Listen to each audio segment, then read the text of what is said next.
কিন্তু যখন মনে হবে যে না আমার গুণ বলে কিছু নাই, গণইতে দোষ গুণ, বিদ্যাপতি কি বললেন? গণইতে দোষ গুণ, গুণ লেশ না পাওবি।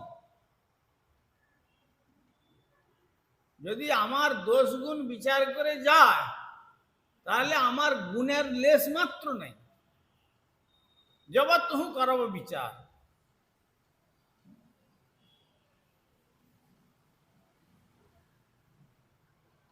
আমি সুযোগ্য হয়ে গেছি, সুতরাং আমি আমার ভালোটা আমি নিজেই বুঝে নেব।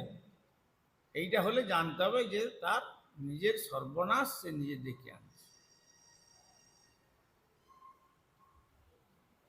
আর যখন সেই নিজের ভালো মন্দটা গুরু বৈষ্ণবের উপরে ছেড়ে দেবে, তাদের আনুগত্য চলবে, তখন ভগবত কৃপা শক্তিটা সেখানে কার্যকারিতা হবে।